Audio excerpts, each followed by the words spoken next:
हिंदू धर्मानुसार जब किसी के घर में किसी की मौत हो जाती है तो 13 दिन तक गरुड़ पुराण का पाठ रखा जाता है।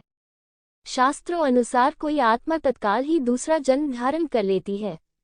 किसी को 3 दिन लगते हैं, किसी को 10 से 13 दिन लगते हैं और किसी को 1.25 माह लगते हैं। लेकिन जिसकी स्मृति पक्की, मोह गहरा या अकाल मृत्यु मरा है तो उसे दूसरा जन्म लेने के लिए कम से कम 1 वर्ष लगता है। तीसरे वर्ष गया में उसका अंतिम तर्पण किया जाता है। फिर भी कई ऐसी आत्माएं होती हैं जिन्हें मार्ग नजर नहीं आता है और वे भटकती रहती है। आओ जानते हैं कि मृत्यु के बाद दिवंगतों के निमित्त क्यों रखा जाता है गरुड़ पुराण का पाठ। गरुड़ पुराण क्या है? एक बार गरुड़ ने भगवान विष्णु से प्राणियों की मृत्यु, यमलोक यात्रा, नरक योनियों तथा सद्गति के बारे में अनेक गूढ़ और रहस्य युक्त प्रश्न पूछे।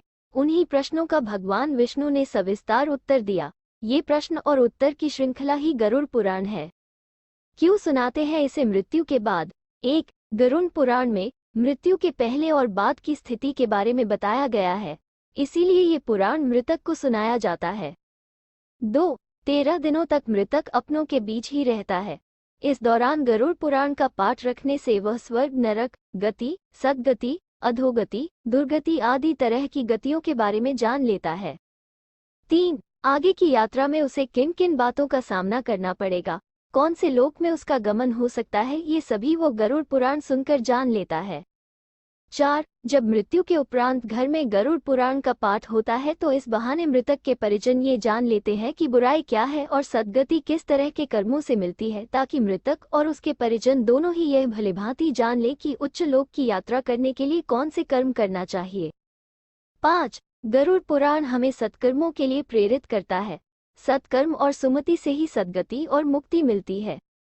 6. गरुड़ पुराण में व्यक्ति के कर्मों के आधार पर दंड स्वरूप मिलने वाले विभिन्न नरकों के बारे में बताया गया है। गरुड़ पुराण के अनुसार कौन सी चीजें व्यक्ति को सद्गति की ओर ले जाती है, इस बात का उत्तर भगवान विष्णु ने दिया है। 7. गरुड़ पुराण में हमारे जीवन को लेकर कई गूढ़ बातें बताई गई है, जिनके बारे में व्यक्ति को जरूर जानना चाहिए। आत्मज्ञान का विवेचन ही गरुड़ पुराण का मुख्य विषय है।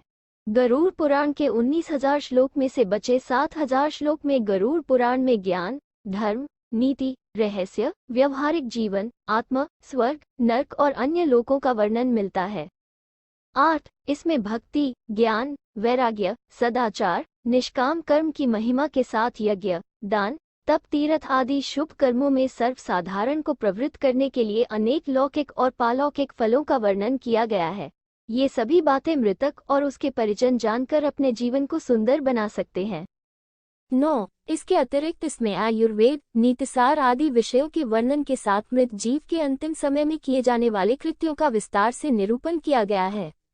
10. कहते हैं कि गरुड़ पुराण का पाठ सुनने से ही मृतक आत्मा को शांति प्राप्त होती है और उसे मुक्ति का मार्ग पता चल जाता है। वह अपने सारे संताप को भूलकर प्रभु मार्ग पर चलकर सद्गति प्राप्त कर या तो पितरलोक में चला जाता है या पुनः मनुष्य योनि में जन्म ले लेता है। उसे प्रेत बनकर भटकना नहीं पड़ता है।